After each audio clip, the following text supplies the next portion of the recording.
All right, can anyone hear me?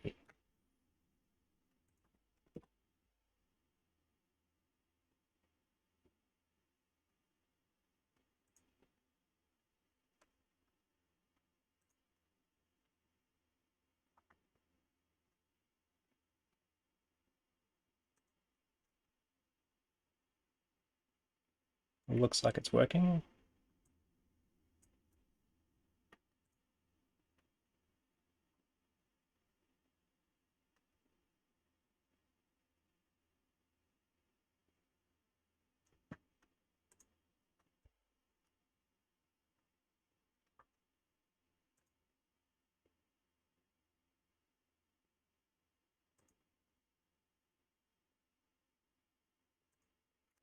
Cool, cool.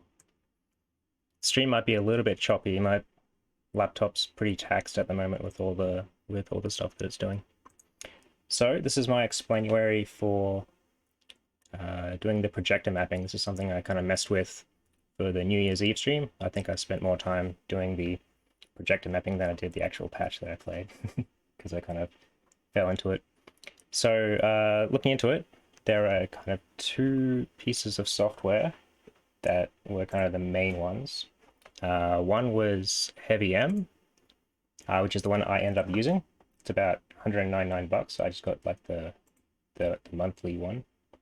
Um, the main one that's kind of the uh, industry standard. It's a bit more expensive at 500 bucks, but it's apparently a lot more powerful. Um, but a bit of a steeper learning curve. Heavy M, I think, for me was a pretty good mix. So this is projector mapping that I've got going here. I've got kind of a shader going in the background here, and then just a solid color over here at the moment. So I'm going to go over kind of how you use the software. I'm not going to go really deep into it. I'm just going to show you the main features that I used. I think there's a lot that I haven't really even touched on yet. So I've got my desktop PC thing here. So this is the software here. This is the current setup. I will come back to that, but I'm going to show you kind of the process that I use from the start to do the mapping. So I'm going to save this and I'm going to start a new project here.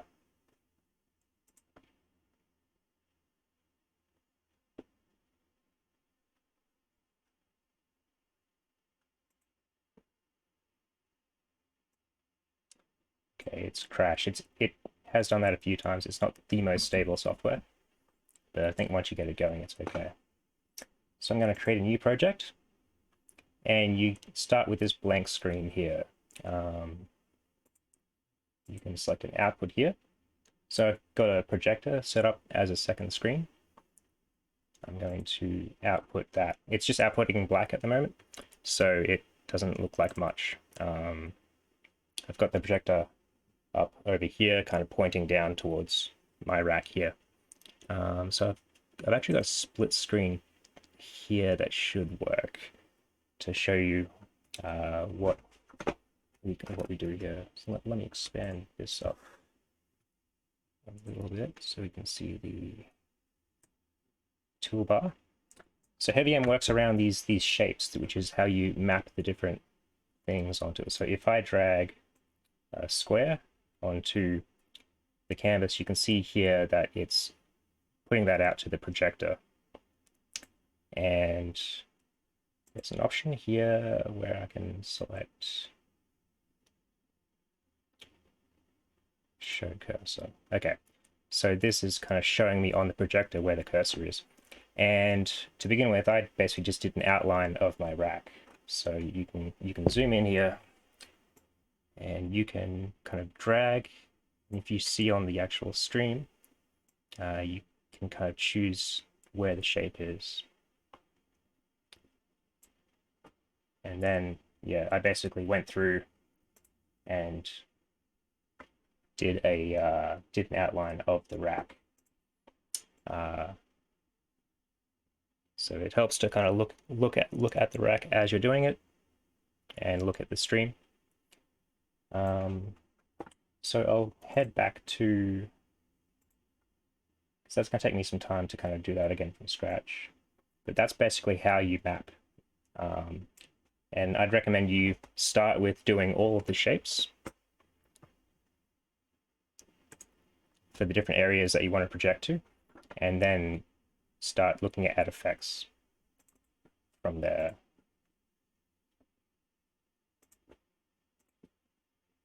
So I'm going to open up this project. Let's start with this one here.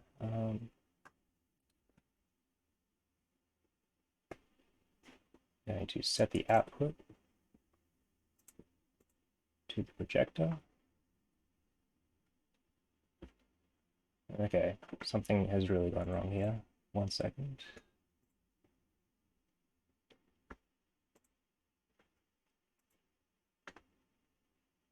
Okay, let me go back to this.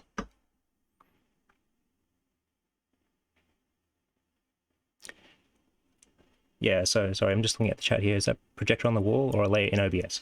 Yeah, so everything that you're seeing in this view here, other than the stogoshuffle down in the bottom corner, is purely just the projector mapping. So this up here is projector mapped. So let me go back to this split screen. So yeah, as you can see, we have here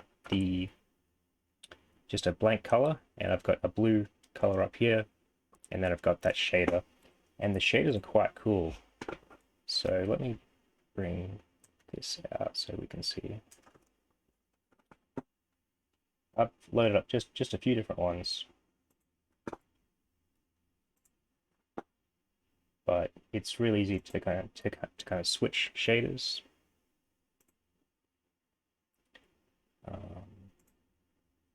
And each shader has a bunch of cool parameters here that you can change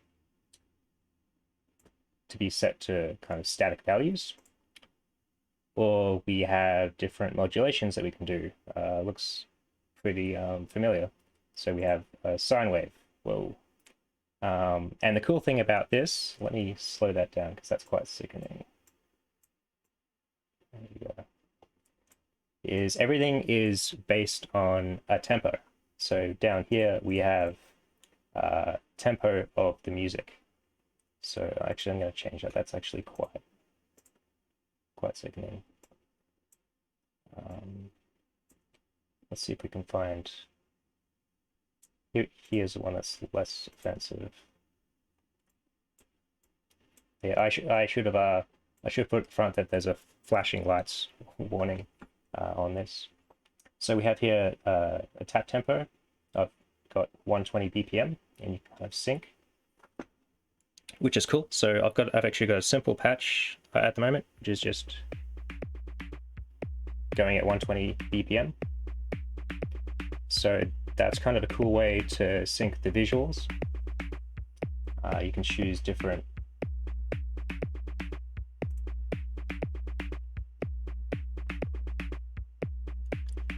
so yeah, so that's kind of cool. But yeah, these shaders are really fun to play around with. You can layer them, you can do all sorts of stuff.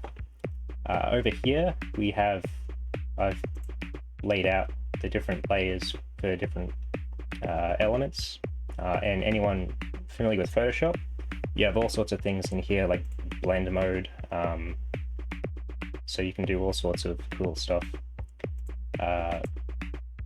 So yeah, the main building blocks are these shapes, and this shader here is what is called a player, which is the other main, which is this item here. The player itself can do video, it can do GIFs. That's what Waffle here is using. And if we see here in the sources, we have shaders, but you can also bring in webcams, NDI streams. I'm pretty sure you can capture output. So if you use software like Synesthesia, I haven't messed with any of that, but there's no reason why you can't actually stream Synesthesia into the projector mapping and have Synesthesia projected on your wall, which is kind of cool. All these shapes, you can group them, which can give you some cool effects. So I had something going here for the top case. I've basically got it split up into 4 different modules. So you can see I can turn them on and off individually. And any shapes that are in a group share the different settings. So the settings that we have for it are cool kind of outline effects, which we can switch on here. So yeah, it's split into 3: outlines, then fill. There's this transformation I haven't messed with, but I'm going to turn off the color fill so that we can see the lines. So because all of these 4 are in the same group, they share the same settings, but we do have cool things. We have phase offsets here that we can mess with some of the parameters. And what that does is it kind of offsets each item in the group so that they're not all in the same time. Duplications is kind of cool. Lets you do different things with lines, which is kind of cool.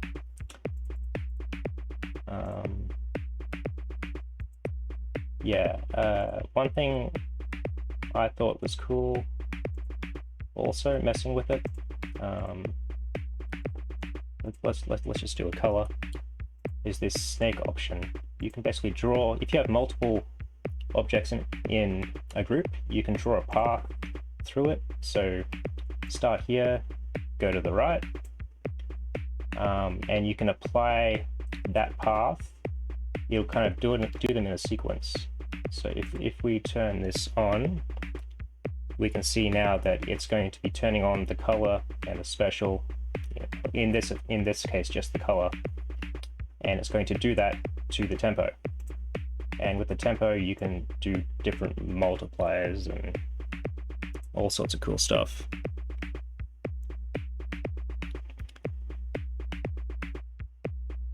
Cool. So this sorry, looking at the chat, this software is called Heavy M. The background itself is a shader, so let me go into that. So this is a background. It's a player, but it's doing a shader. So let's take a look at some of the other shaders we have.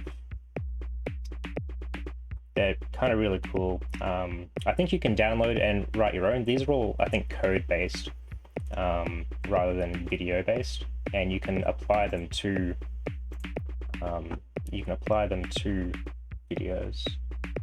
So if we turn that one on, that's pretty cool. And because they're all code-based, they have all these parameters, which are pretty cool. Something else that I have been messing with just today, let me go back to, let's do this one. Okay, so here I have Waffle flying through the clouds. On my rack here I have set up just some CV to MIDI, because in this software you can actually map a lot of these parameters to MIDI. So we can hear this drum beat that I've got going in the background.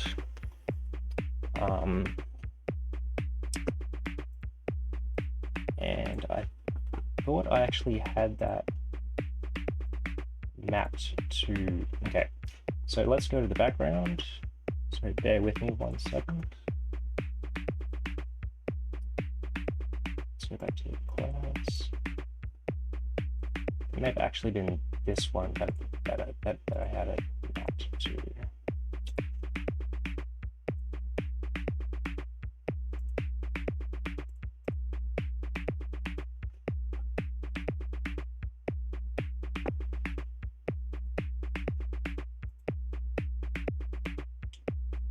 Control settings, MIDI. Okay. So it was this one. So wait 1 second.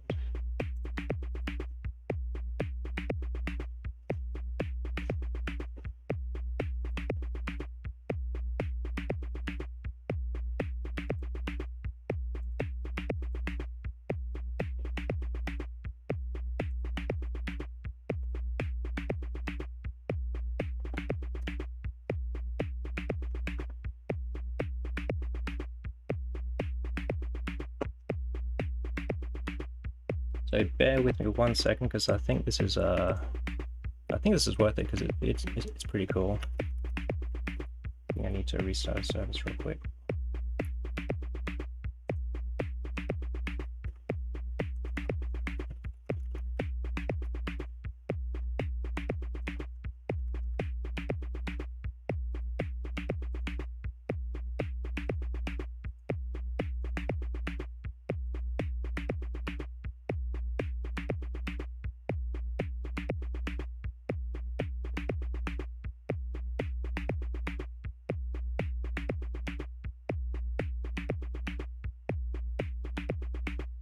So I've actually had to set up MIDI over the network. So I've got some weird Rube Goldberg machine of MIDI and video going across 2 PCs, because my work laptop isn't powerful enough to run OBS and this mapping software, because it doesn't have a very good GPU, which is something I should mention.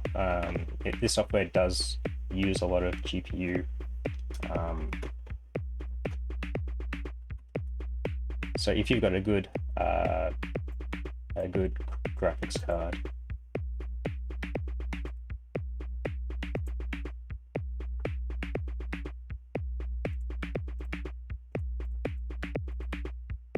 there we go.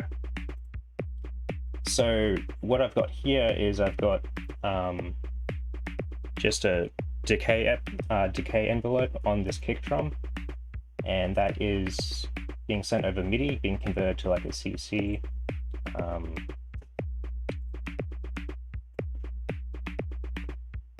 You can have this react to sound. So if you don't want to go through setting up MIDI, you can actually have this react to sound. So for example, let's say this one here, you've got all of these different modulations, and you can have it set to like bass, mid, high, and you can actually down here configure which frequencies you want it to do. So yeah, anyway, this is being based off the kick drum, and I've also got a second voice in here, which is just a filter sweep, which is linked to the opacity. You can see here the opacity is kind of going down. So you can do kind of cool stuff like that, and because it's all based on the signals, it means even when you change it, you can kind of do it on the fly.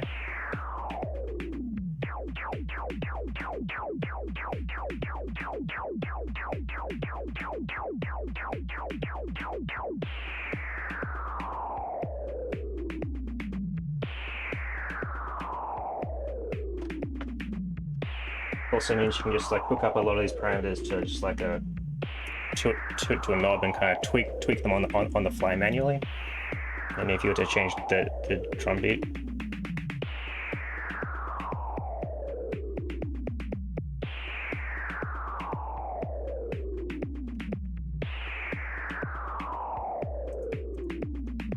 so yeah, all of these different what are they called, shaders, these all came with it. I haven't downloaded any extras, but that's all completely built in.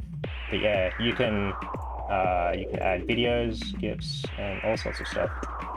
It also has a pretty robust sequencer, I've heard. Haven't messed with it, but if you had a song, you could totally sequence out the different visuals and transitions and whatnot. So yeah, that's about the extent that I've used it. I think it is pretty powerful. I think it's worth looking into. It's like $39 for a month or whatever. I'm probably going to end up buying the full version to kind of mess with. The projector I'm using is just a cheap one. I think I got for $100. The first projector I used from the library was a much brighter projector, and that did get better results. But even with this cheap low lumen LED projector, it still looks pretty good. This is like a 720p projector, so it's not even really high def, but just to get some cool shapes and stuff and visuals. I'm sure some people that use synesthesia and a lot of that other software, if they hooked it up to this, I think it'd be pretty cool. So yeah, let me know if you have any questions in the chat. Otherwise I'll wrap this up. I'm just going to play with some of the shaders and filters while I wait for questions.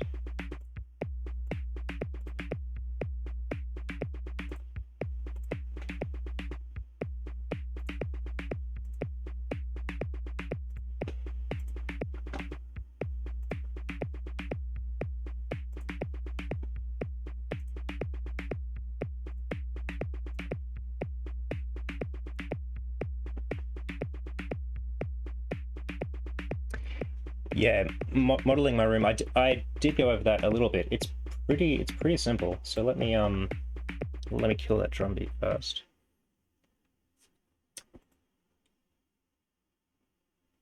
Modeling the room is basically just through these shapes. So we have here. I think I've actually locked in. Where are we? Sorry, yeah, there is one other cool thing that I wanted to show. Because you can bring in streams as inputs, you can actually, I've got my EMS stream itself outputting as an NDI stream, and then I've hooked that in as an input here, which means I can turn on the stream. Let me switch back over to the split screen. So I've actually got, it looks kind of weird now because it's like streaming, but I've put a shape of my case, and then I put my stream as an input, and basically limit it to the case. So there's the entire stream, which is kind of gives you some cool kind of feedback effects.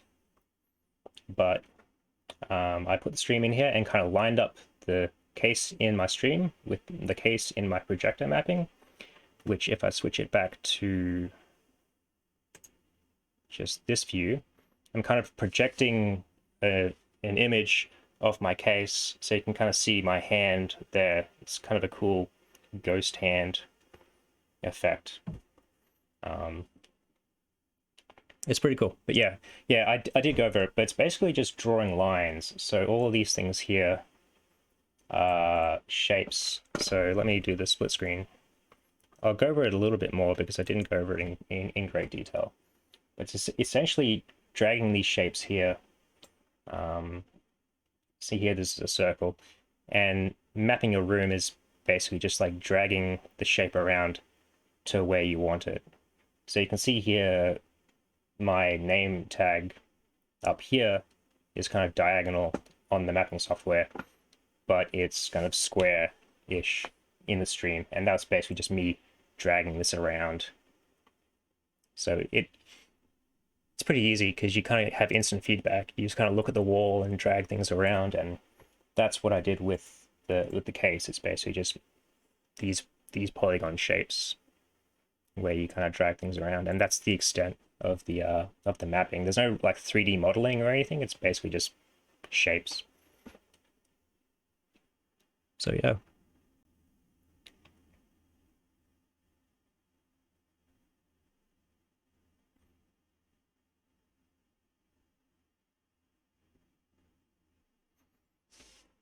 Cool. All right. Well, yeah. Thanks for tuning in, anyone. If anyone has questions, feel free to hit me up in the chat. But I'm sure, I think just downloading and playing with it, you'll pick it up pretty quickly. It was a lot easier than I thought it would be when I played with it. There's a free demo that you can play with. It just kind of fades in this really big logo over your entire setup, which isn't good for streaming, but for playing around with the software, it's good. Cool. All right. Thanks. Catch us all later.